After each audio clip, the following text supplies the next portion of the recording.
जय श्री कृष्णा। राधे राधे। भक्त जनों, आज आप सुनेंगे जेठ माह की शनिवार की विधि पूजा जानकारी और साथ में सुनेंगे शनि भगवान की पावन व्रत कथा। यह व्रत शनिदेव की प्रसन्नता के लिए किया जाता है। जब शनिदेव कृपित होते हैं तो सभी कार्य विघ्न उत्पन्न होने लगता है और प्रसन्न होने पर अपार सुख समृद्धि की वृद्धि होती है। कलह कलेश मानसिक और शारीरिक बाधाओं का नाश होता है।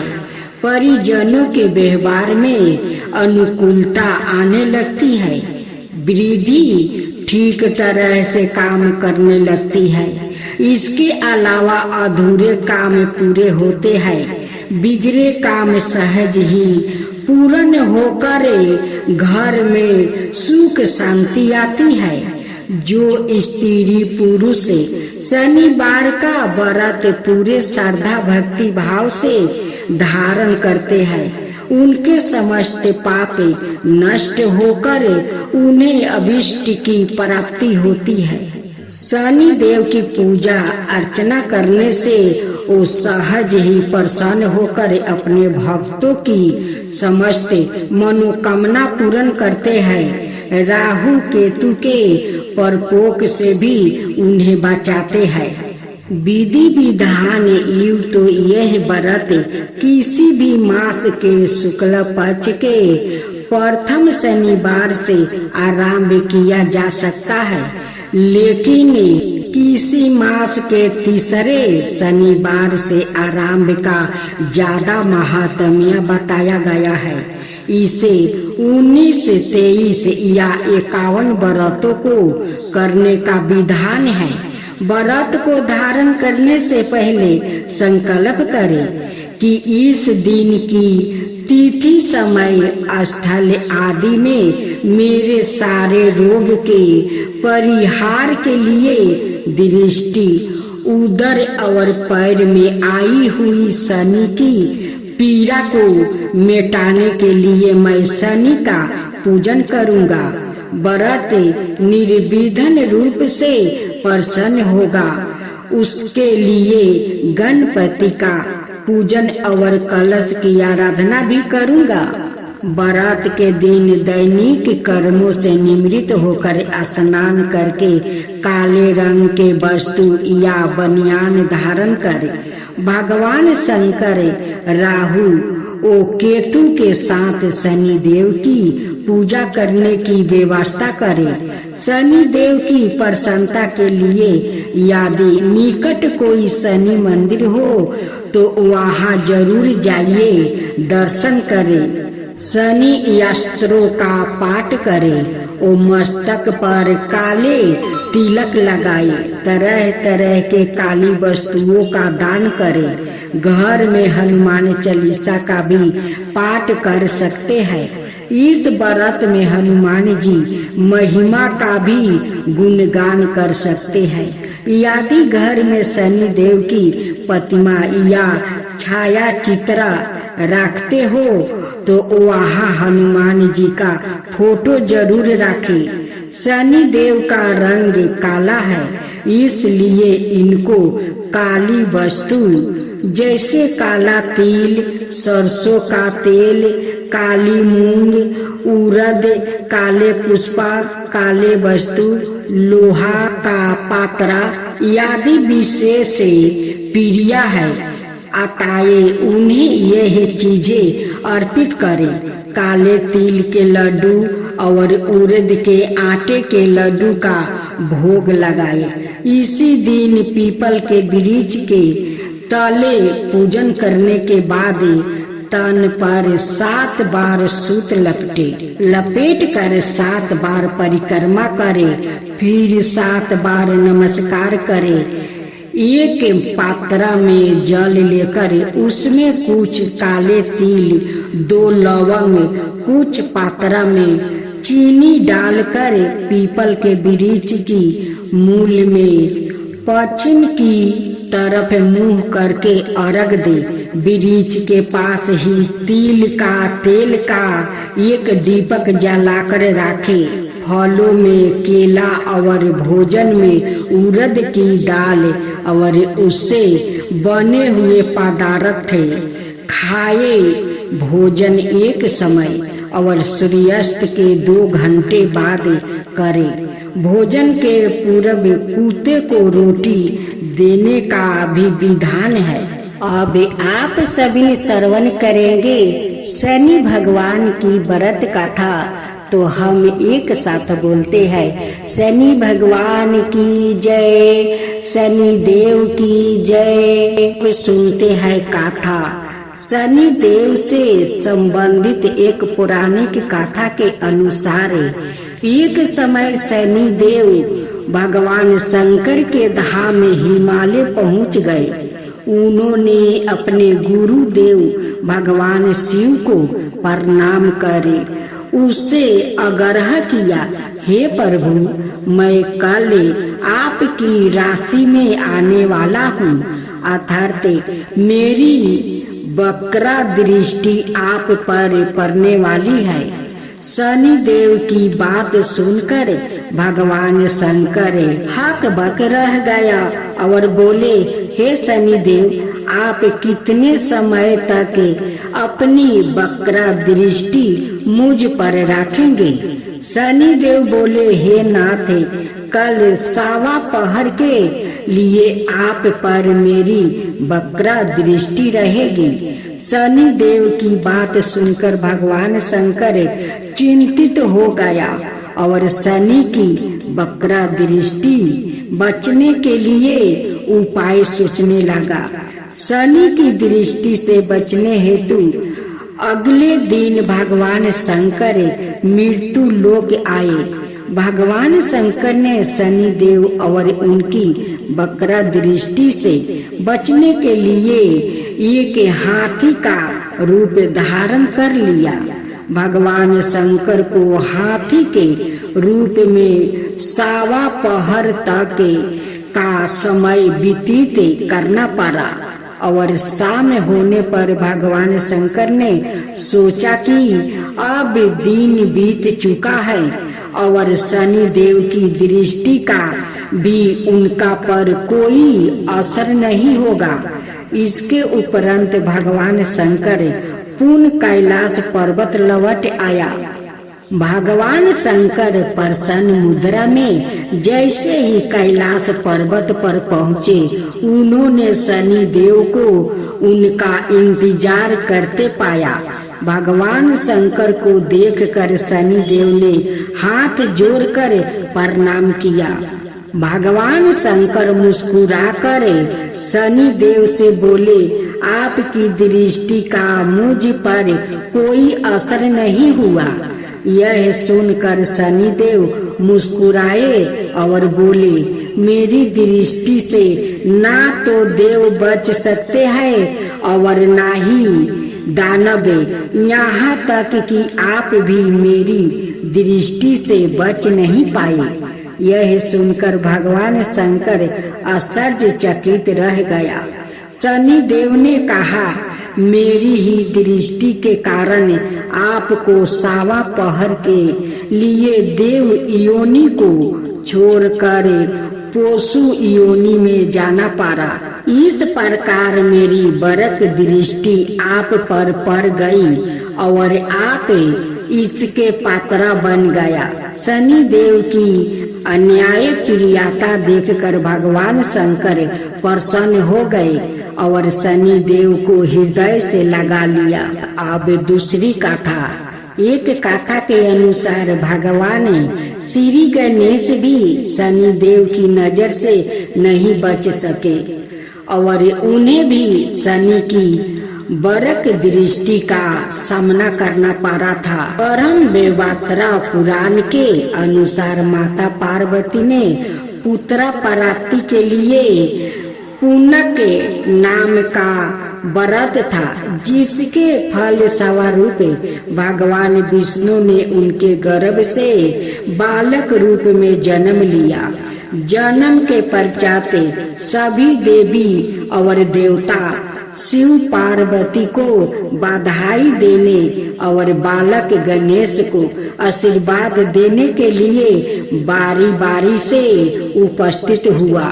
परंतु शनिदेव ने बालक गणेश को ना तो देखा और ना ही उनके पास गया। माता पार्वती को यह बात अपने पुत्रा का अपमान लगी और वो रूठ हो गई।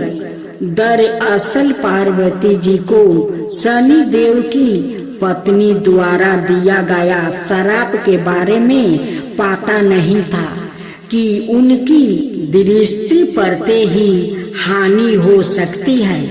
उन्हें लगा कि शनि उनके पुत्र का अपमान कर रहा है।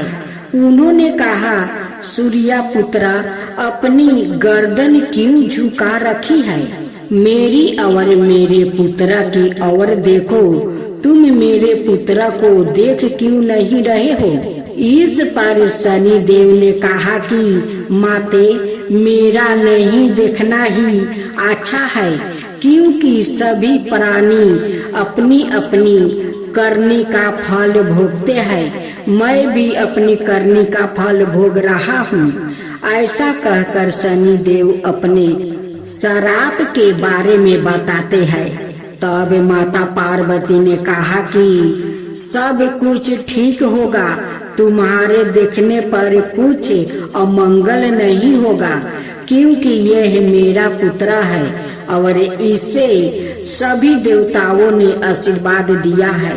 शनि देव ने माता पार्वती का रूठे भाव समझकर उनकी आज्ञा मान लिया और बालक गणेश को देख लिया। परंतु शनि देव की दृष्टि पड़ते ही नवजात बालक का सिर धड़ से अलग होकर भस्म होकर ब्रह्मांड में विलीन हो गया। माता पार्वती अपने पुत्र की यह दशा देख बेहोश हो गई।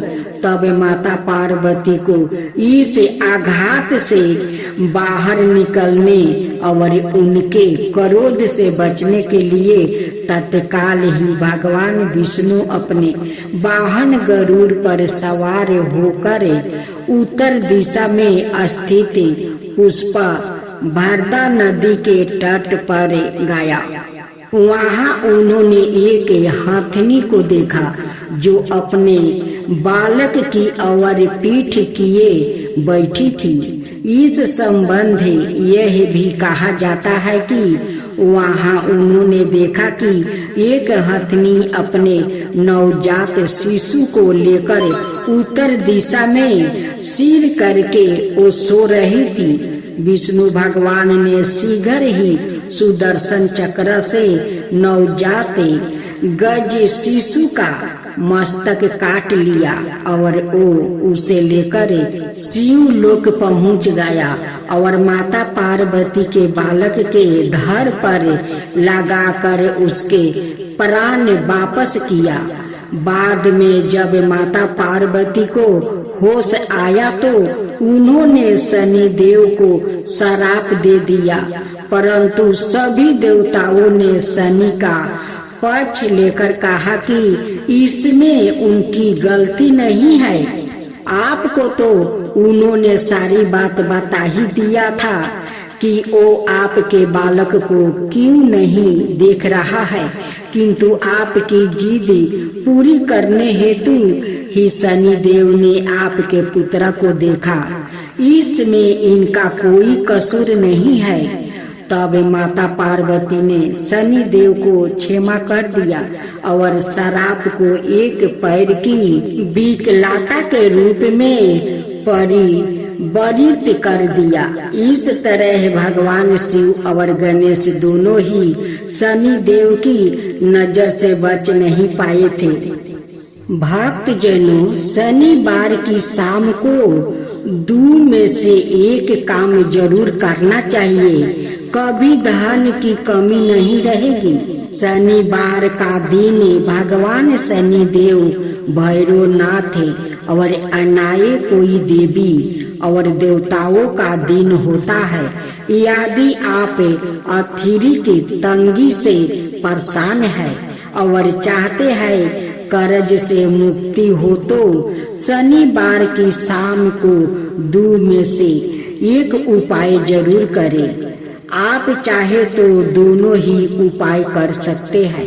यदि यह उपाय अपने कम से कम 11 शनिवार को कर लिया तो आपकी सभी समस्या दूर हो जाएगी। पहला उपाय शनिवार की शाम को पीपल के नीचे घी का दीपक जलाने से, जहाँ श्री हरि विष्णु और माता लक्ष्मी की कृपा प्राप्ति होती है, वहीं से इसके गरीबी दूर होगी। इसके साथ ही सरसों के तेल का दीपक जलाने से भगवान शनि देव प्रसन्न होते हैं और इस कार्य से पितरों को भी कृपा प्राप्ति होती है। दूसरा उपाय, शनिवार को शाम को शनि मंदिर में जाकर छाया दान करें। इसके लिए एक कटोरी में सरसों का तेल ले और उस तेल में अपना चेहरा देखो। अच्छे से चेहरा देखने के बाद उस तेल को कटोरी सहित शनि भगवान के चरणों में रख दो। इस उपाय से आपके ऊपर से शनि का बुरा प्रभाव समाप्त हो जाएगा। उपरोक्त उपाय को करते रहने से धीरे धीरे आपकी सभी तरह की परेशानियां दूर हो जाएगी। अब आप सुनेंगे देवी काली की कथा। देवी काली को शक्ति का साक्षात स्वरूप माना जाता है। माता रानी अपने भक्तों पर दया दृष्टि रखती है, लेकिन दुष्ट और दुराचारियों पर विध्वंस भी करती है। महिषासुरी अति बलशाली दैत्य था, जिसका संहार देवता भी नहीं कर सके। इसलिए देवी काली का जन्म हुआ। धार्मिक ग्रंथों में माँ काली के जन्म यह अवतार को लेकर कई मत है, लेकिन सबर मनाए मत यही है कि माँ काली का अवतार दैत्यों के संहार के लिए हुआ था।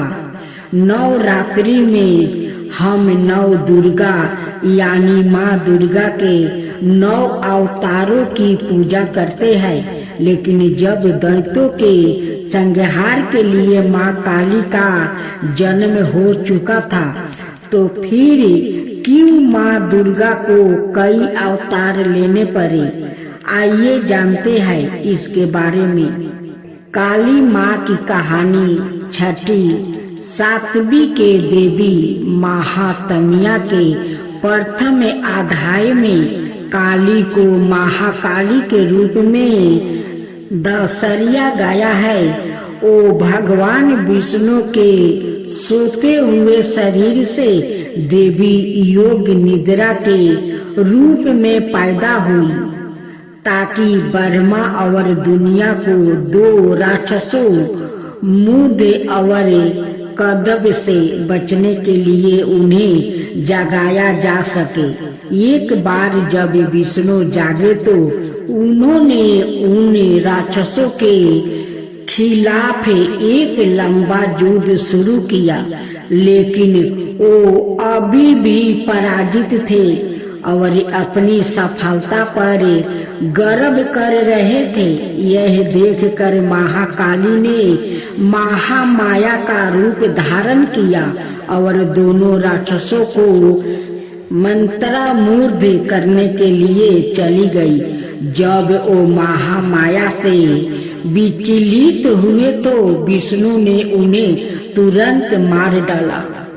बाद के अध्यायों में चंड और मुंड 2 राक्षस थे जो देवी दुर्गा पर हमला करते थे। दुर्गा इतनी उग्रता से जवाब देती है कि काली उसके माथे से निकलती है और उन दोनों को मार देती है। यहाँ काली को गहरे नीले रंग की तवाचा संधी हुई आंखों वाला एक पातला चेहरा और खोपड़ियों की माला के साथ बाघ की खाल का कपड़ा पहने हुए बताया गया है। बाद में उसी युद्ध में राक्षस से रक्त बीज जिसके सेनापति चंड और मुंड थे युद्ध में काली का सामना करते हैं। रक्त बीज को वरदान है कि उसके खून की हर बूंद जो जमीन को छूती है उससे उसका एक और कैलोन पैदा हो जाएगा। चौकी दुर्गा रक्त बीज को उसके अनगिनत कैलोनों के साथ हारने में असमर्थ है। काली उसके शरीर से उसका खून चूस लेती है और उसे हराने के लिए उसके कैलोनों को खा जाती है। रक्त बीज और दरुका दोनों मामलों में काली को दुश्मनों को हराने के बाद रक्त पिपासु के नसों में चूर बताया गया है और रक्त पिपासु की उसकी लालसा नियंत्रण से बाहर हो जाती है। शिव को फर्श पर शांत होकर हस्तक्षेप करना पड़ता है। जब काली क्रोध में आगे बढ़ रही होती है तो वो गलती से शिव पर पैर रख देती है और उसकी जीभ बाहर निकल जाती है। वो तुरंत शांत हो जाती है और फिर से दुर्गा पार्वती में विलीन हो जाती है। युद्ध में भाग लेने के बाद शिव ने पार्वती को काली काली तवाचा वाली कहकर चिढ़ाए।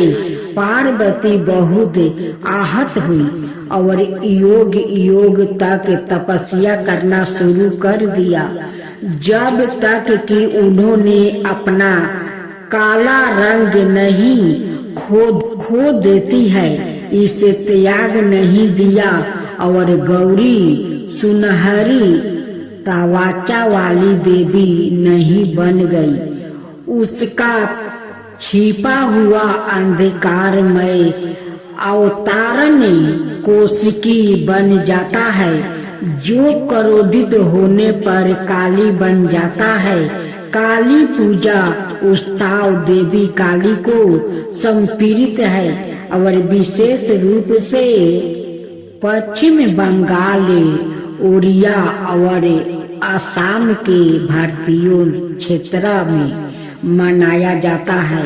यह हिंदू कैलेंडर के हर महीने में अमावस्या के दिन मनाया जाता है। यह दीपावली के बाद शुरुआत होता है और दिनों तक चलता है। चौकी देवी काली महाविद्याओं में प्रमुख है। उनमें से प्रत्येक का काली पूजा से पहले अवतार का एक दिन होता है। काली माँ को फलों का प्रसाद बंगाल में खिचड़ी भोग के साथ निरामिष अर्थात बिना प्याज या लहसुन का मटन, मछली, करी, पाए से मिठाई और भाजा गहरे तेले हुए पकौड़े चढ़ाया जाता है। कुछ स्थानों पर प्रसाद के रूप में शराब भी चढ़ाई जाती है। अनुभवी पंडितों का कहना है कि लोग रात भर पंडालों में आते हैं और दिन की तुलना में रात में भीड़ बढ़ जाती है।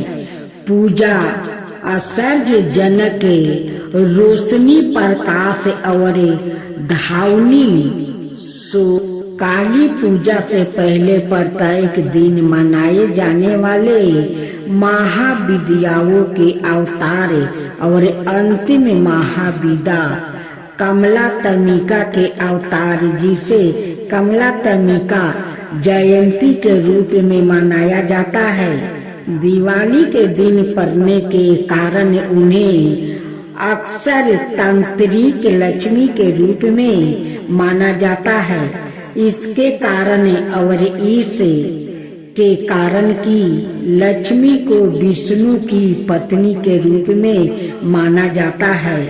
उसके बाद इसे लाल गुलहल के फूलों और गुलहल की माला से सजाया जाता है, जो उनका पसंदीदा फूल माना जाता है। फिर काली पूजा पंडालों में काली मंत्रों और भजनों की मदद से की जाती है। उनकी प्रार्थना की जाती है और उनकी दिव्यता का आहन किया जाता है। यदि पूजा घर पर आयोजित की जा रही है तो मंदिर काली पूजा की पूजा सेवा प्रदान करता है, जहां भक्त की ओर से पूजा आयोजित की जाती है। मंदिर के पंडितों के पास पूजा के लिए सारी सामग्री तैयार है और भक्तों को बस कुछ निराशों का पालन करना है, जो मंदिर द्वारे इस